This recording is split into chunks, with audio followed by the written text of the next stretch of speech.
News కు స్వాగతం. ముందుగా హెడ్లైన్స్. యూనస్తో మోదీ భేటీ, బంగ్లాలో హిందువుల భద్రతపై ప్రస్తావన. ఏపీ సచివాలయంలో అగ్ని ప్రమాదం, పరిశీలించిన CM Chandrababu.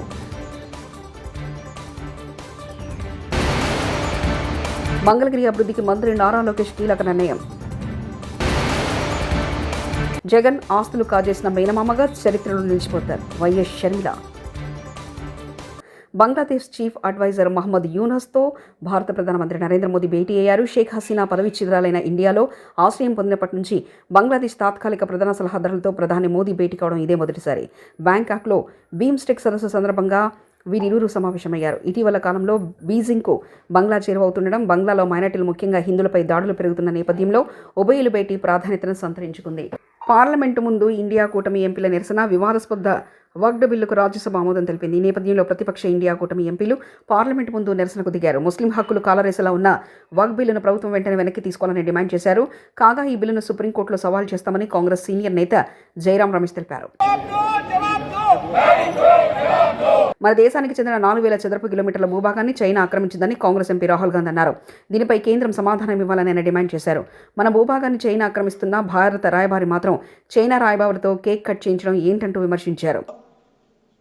It's a known fact that China is sitting on 4,000 square kilometers of our territory. I was shocked some time back to see that our foreign secretary. AP సచివాలయంలో అగ్ని ప్రమాదం జరిగిన ప్రదేశాన్ని సీఎం చంద్రబాబు పరిశీలించారు. రెండో బ్లాక్లో యూపీఎస్ బ్యాటరీ రూమ్ వద్ద శుక్రవారం ఉదయం ఈ ఘటన జరిగిన సంగతి తెలిసిందే. ప్రమాదం జరిగిన తీరుపై అధికారులను సీఎం వివరాలు అడిగి తెలుసుకున్నారు. దీనిపై పూర్తి స్థాయిలో విచారణ చేపట్టాలని ఆదేశించారు. దర్యాప్తు కొనసాగించినట్లు అధికారులు సీఎం చంద్రబాబుకు తెలిపారు.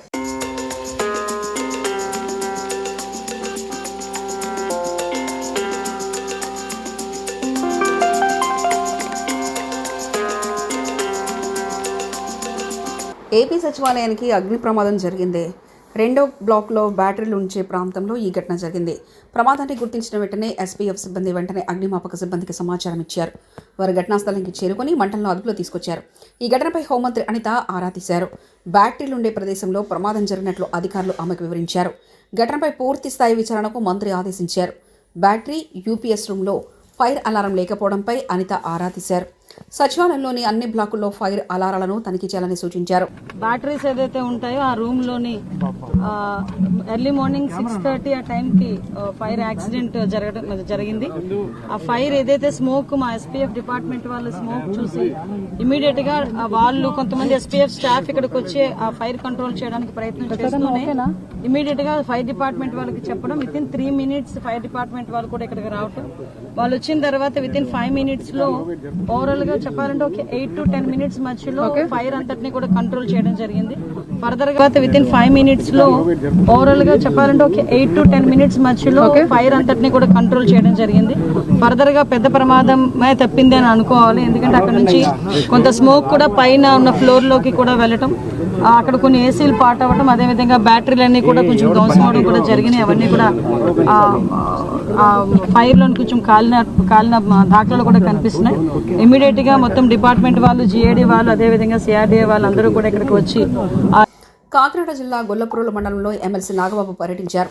ఈ సందర్భంగా అర్బన్ ప్రాథమిక ఆరోగ్య కేంద్రం, అన్నా క్యాంటీన్ను ప్రారంభించారు. ఆయన వెంట కూటమి నేతలు అధిక సంఖ్యలో పాల్గొన్నారు.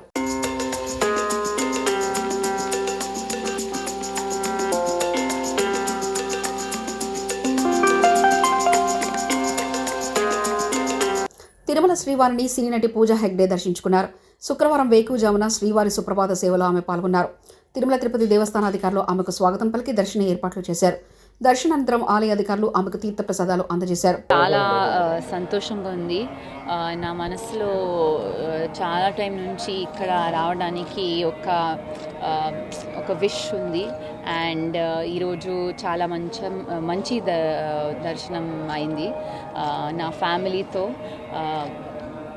నేను యాక్చువల్లీ చాలా లక్కీగా ఉన్నాను. దేవుడు నాకు.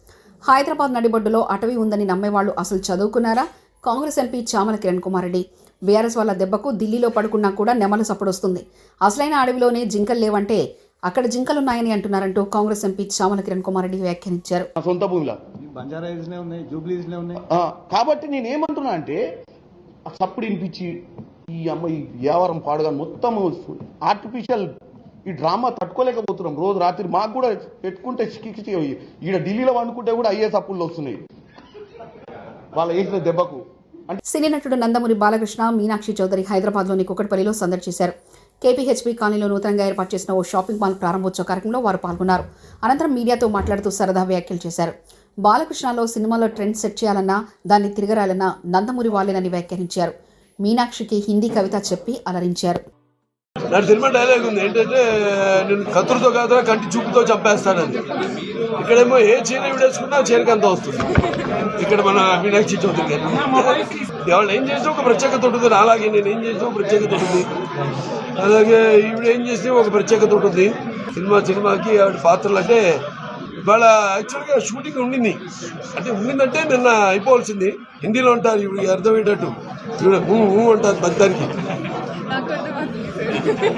ఊరికన్నా ఈవిడ పూర్తి పడిపడి ఉంది కాదు, జగమువా పూర్తి పడిపడి జగమువా పండిత్ భయాన పోయి ఢాయి అక్షర్ ప్రేమిగా పడే సో పండిత్ పోయి.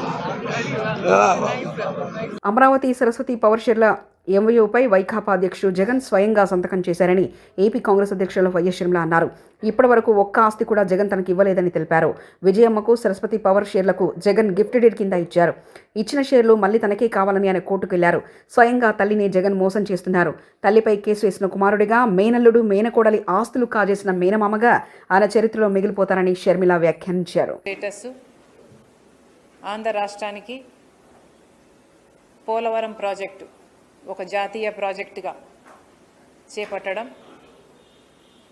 ఈ రెండు చాలా ముఖ్యమైన అంశాలైతే మిగతావి ఎన్నో విభజన హామీలు, ఉత్తరాంధ్ర రాయలసీమకు స్పెషల్ ఎకనామిక్ ప్యాకేజెస్ అయితేనేమి, వైజాగ్ చెన్నై ఇండస్ట్రియల్ కారిడార్ అయితేనేమి, రైల్వే జోన్ అయితేనేమి, దుగ్గపట్నం పోర్ట్ అయితేనేమి, కడప స్టీల్ ఫ్యాక్టరీ అయితేనేమి, వైజాగ్కి విజయవాడకి మెట్రో అయితేనేమి, ఇలాంటివి ఎన్నో కూడా ఆంధ్ర రాష్ట్ర ప్రజల హక్కు. ఇది 2014లో ఆంధ్ర రాష్ట్ర ప్రజలకు ఇచ్చిన హక్కులైతే ఈ రోజుటి వరకు 2025లో ఉన్నాం.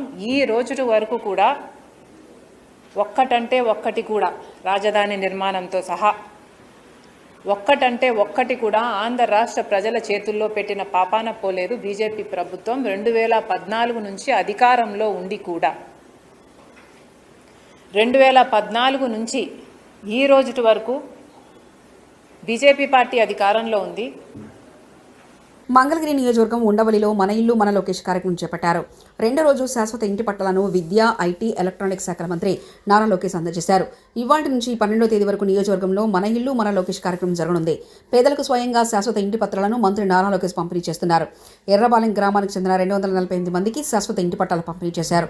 ఇవాళ మధ్యాహ్నం నుంచి నీరుగొండ గ్రామానికి చెందిన 99 మందికి, రత్నాల చెరువుకు చెందిన 199 మందికి శాశ్వత ఇంటి పట్టాలు పంపిణీ చేశారు. మొత్తంగా 546 మంది లబ్ధిదారులకు శాశ్వత ఇంటి పట్టాలు నారా లోకేష్ ఉచితంగా అందజేయనున్నారు. సొంత ఖర్చులతో బట్టలు పెట్టి మరీ లబ్ధిదారులకు ఇంటి పట్టాలను లోకేష్ అందజేస్తున్నారు. ఆనాడు అతి తక్కువ సమయం ఉన్నందుక నేనేంటో మీకు అర్థం లేదు, మీ సమస్యలు ఏంటో నేను తెలుసుకోలేకపోయా. 20 రోజుల్లో నేను వచ్చిన 20 రోజులకి ఎన్నికలు అయిపోయినాయి. 5300 ఓట్లతో ఆనాడు నేను ఓడిపోయా. ఓడిపోయిన రోజు బాధ కలిగింది. రెండో రోజు నుంచి ఆ బాధ, ఆవేదన నాలో కసి పెంచింది. ఇంకా కష్టపడాలి, మంగళగిరి ప్రజల మనసు గెలుచుకోవాలి, ఏ మెజారిటీ అయితే ఓడిపోయినా దాని పక్కన ఒక 0 పెట్టుకుని గెలవాలి అనే లక్ష్యంతో ఓడిపోయిన మరుసటి రోజు నుంచి నేను మీకోసం పనిచేశా. తెలుగుదేశం పార్టీ నాయకత్వంతో దాదాపు 26 సంక్షేమ అభివృద్ధి కార్యక్రమాలు మంగళగిరి ప్రజల కోసం మేము చేస్తాం జరిగింది.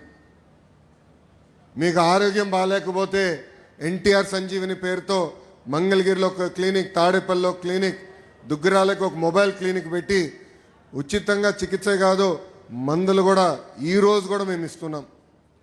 ఎక్కడన్నా నీటి సమస్య ఉంటే వాటర్ ట్యాంకర్లు పెట్టి నీళ్లు తోలాం. పిల్లలకి బాగా చదువుకున్నారు, ఉద్యోగాలు ఉపాధి కావాలంటే వాళ్ళకి స్కిల్ డెవలప్మెంట్ కూడా ఆనాడు మేము చేశాం. ఇంకా ఇంట్లో పెళ్లి జరిగితే నేను రాలేకపోతే స్వయంగా బట్టలు కూడా పెడతాం జరిగింది. నిరుపేద కుటుంబాలు సొంత కాలుపై నిలబడాలన్న ఆలోచనతో తోపుడు బండ్లు ఇచ్చాం. మహిళలకి ఆర్థిక స్వాతంత్రం రావాలని కుట్టు మెషినే కాదు ట్రైనింగ్ మరి ఇచ్చి కుట్టు మెషిన్ అందజేసి ఈరోజు వాళ్ళ పని కూడా మేము కల్పిస్తున్నాం. కోవిడ్ వస్తే ప్రభుత్వం అని మర్చిపోయింది, కానీ ఆనాడు నేను మర్చిపోలేదు. ఆక్సిజన్ కానీ మందులు కానీ అమెరికా డాక్టర్ల ద్వారా ఆన్లైన్లో చికిత్స కూడా అందజేశాం. అవసరమైన మందులు ఇచ్చాం.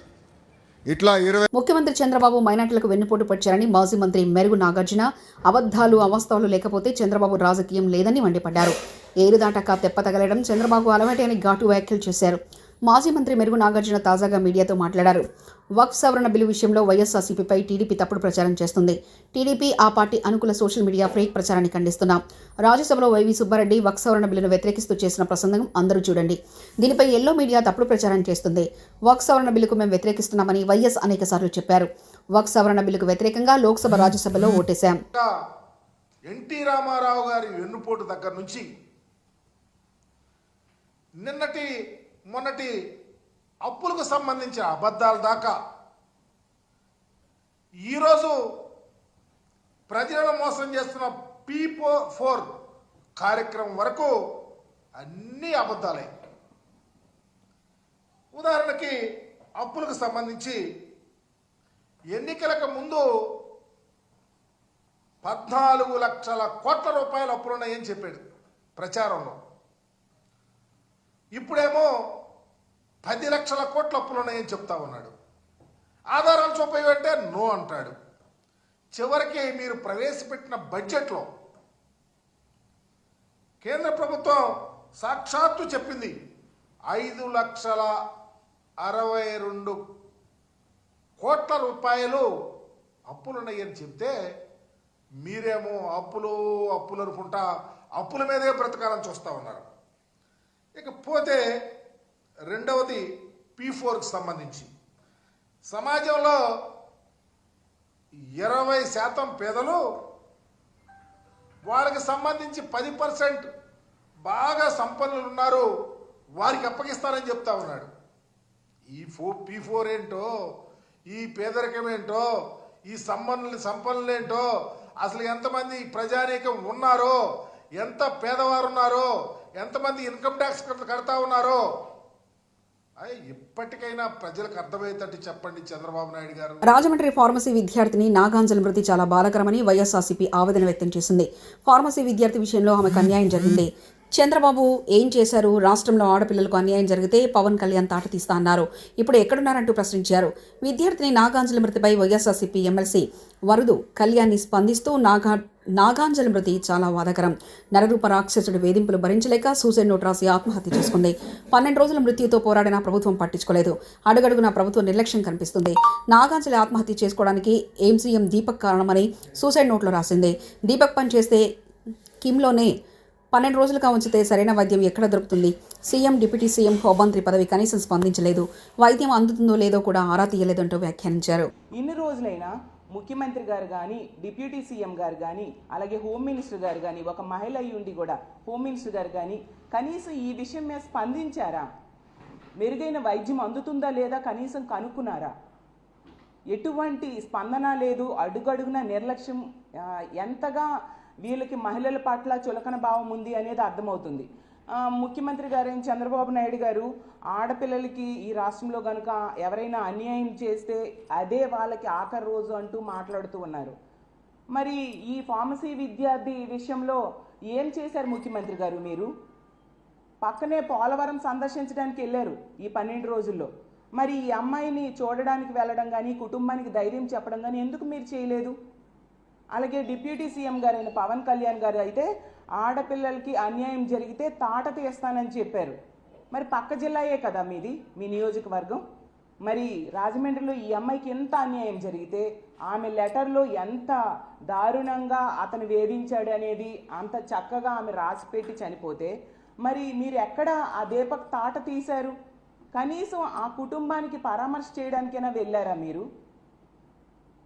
అంటే మాటలకైనా చేతలకి మీ మాటలు పనిచేయవా? అలాగే యూనస్తో మోదీ భేటీ, బంగ్లాలో హిందువుల భద్రతపై ప్రస్తావన. ఏపీ సచివాలయంలో అగ్ని ప్రమాదం, పరిశీలించిన సీఎం చంద్రబాబు.